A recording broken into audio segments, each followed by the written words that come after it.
Troisième partie de la première vidéo concernant le rapport technique et professionnel sur la commission électorale indépendante de la Côte d'Ivoire. Alors, chers compatriotes, par devoir spirituel et républicain, nous allons vous relever de façon technique et professionnelle les incohérences du système électoral ivoirien conçu, mis en place depuis 2011, entretenu jusqu'aujourd'hui. Et cela a mis et met en mal la sincérité et la crédibilité de façon profonde de cette institution. Ces incohérences relevées sont de trois ordres et multiformes, stigmatisées dans les trois compartiments du système électoral de la CEI, à savoir sa structuration, son organisation et son fonctionnement. Après cela, vous comprendrez pourquoi en 2011, c'est ce système électoral qui a été choisi et pourquoi il perdure depuis près d'une quinzaine d'années, nonobstant les nombreux dégâts causés par celui-ci et des milliers de victimes enregistrées. Ensuite, nous allons mettre en lumière les incohérences sur la liste électorale en rapport avec ce système électoral, choisi savamment.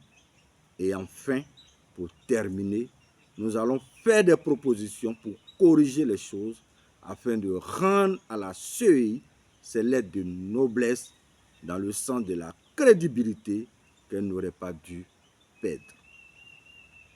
Ce rapport de 160 pages vous sera présenté en 5 séquences vidéo qui totaliseront environ 6 heures de temps.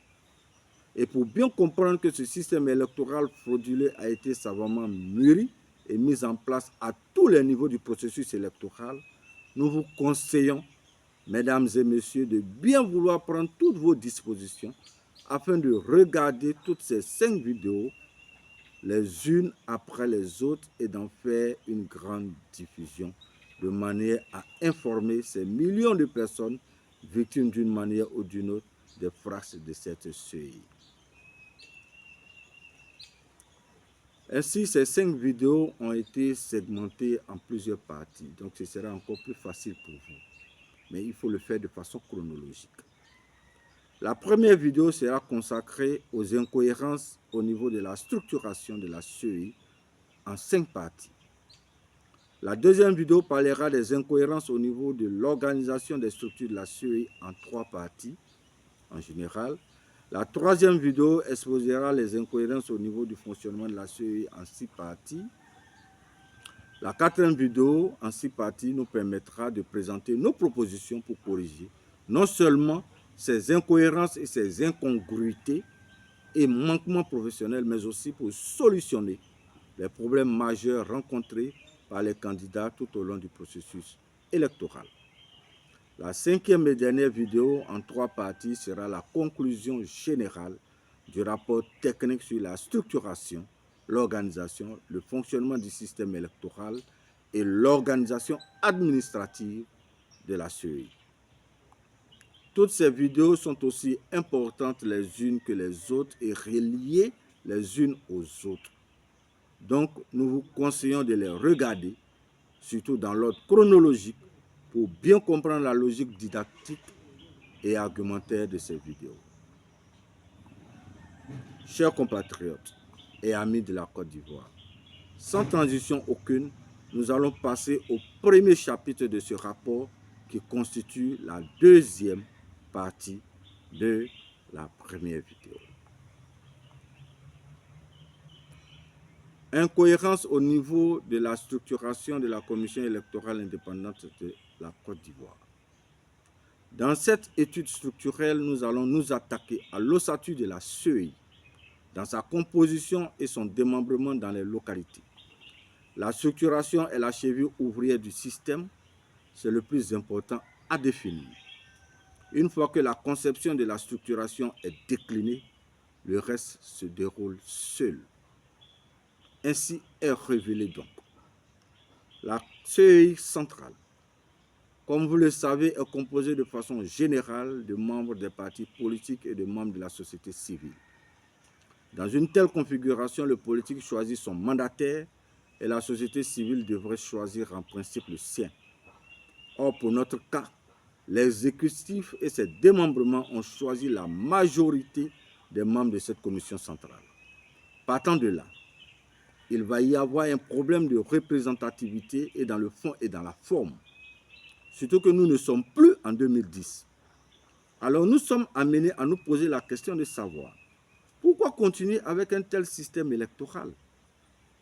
N'y a-t-il pas de personnes compétentes pour créer un système électoral adapté à une situation de normalité que nous vivons aujourd'hui en Côte d'Ivoire?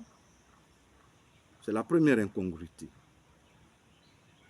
Dans cette structuration, donc, la présence des politiciens dans la commission centrale entrave l'indépendance et l'équité de la CEI qu'elle devrait observer en toutes circonstances.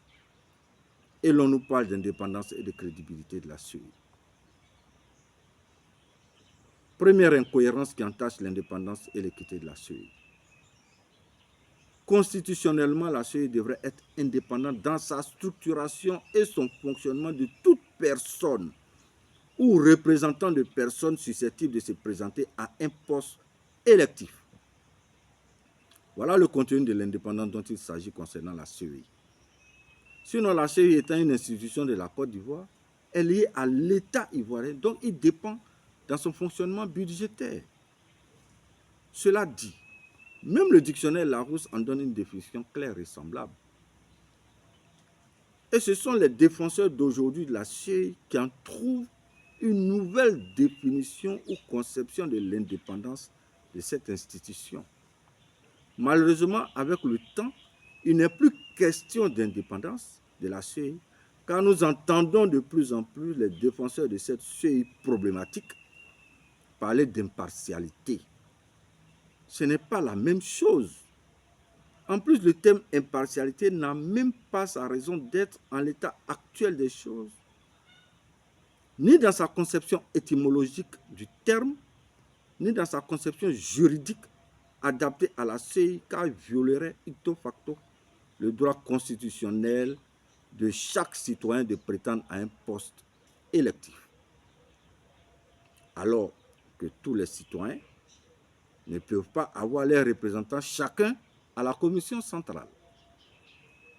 Quand on parle d'impartialité, ce sont des personnes qui reçoivent mandat de leur candidat de siéger dans une commission et de défendre leurs intérêts dans un sens d'égalité.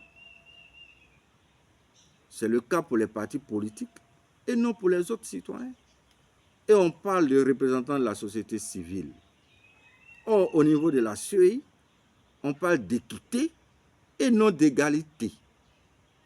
Ce n'est pas la même chose non plus dans une conception électoraliste. Ce n'est pas la même chose dans une conception électoraliste. Cette anomalie joue immédiatement sur le traitement équitable de tous les candidats. C'est donc qu'il aurait voulu de parler d'impartialité à la CEI, car nous croyons que ses défenseurs sont des sachants. C'est une deuxième incongruité. Plus de 10 ans après la crise que la Côte d'Ivoire a connue à cause de cette CEI, qui l'a plongée dans le chaos total, faisant plus de 3000 morts et des dizaines de milliers de victimes en 2011, et plus d'une centaine de morts et des dégâts matériels incalculables en 2020. Comment pouvons-nous encore continuer avec ce système électoral? Et puis, il y a des personnes qui veulent nous faire croire le contraire. Alors que les résultats sont là et bien probants. L'histoire est têtue, mais elle est récente, l'histoire de la Côte d'Ivoire. Alors, si tel est le choix des décideurs, pourquoi ne pas mettre des représentants de tous les partis politiques à la commission centrale? Pour être juste et conséquent avec eux-mêmes. Est-il nécessaire de vous rappeler que la Côte d'Ivoire enregistre plus d'une centaine de partis politiques?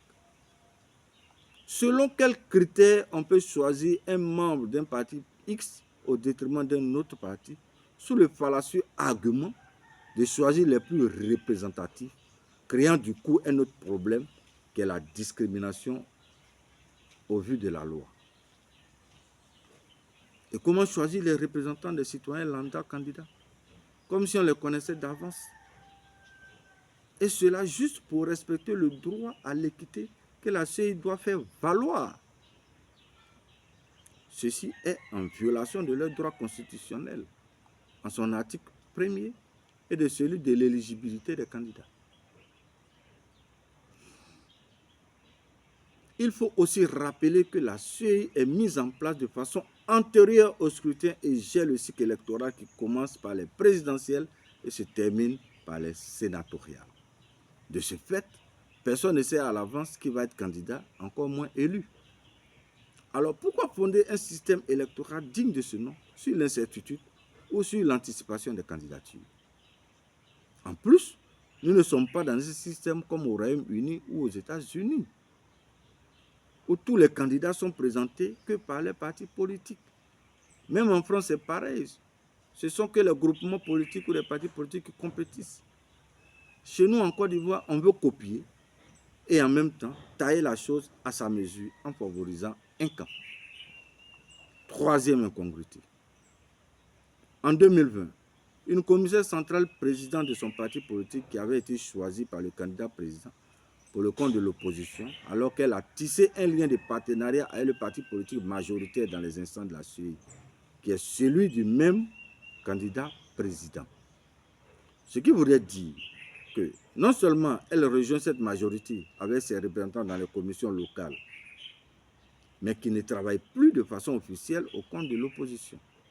Ce qui a mis en mal le concept de l'impartialité revendiqué par la direction actuelle de la CEI.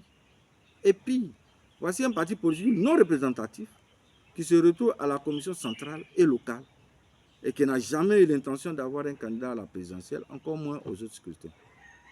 Alors que nous avons des candidats effectifs sortis de certains partis politiques ou de la société civile qui n'ont pas de représentants dans ces commissions et qui compétissent. Quatrième incongruité. Cette commissaire centrale démissionne et se présente comme candidate aux législatives de 2021, après avoir installé des CEL dans sa zone de compétence.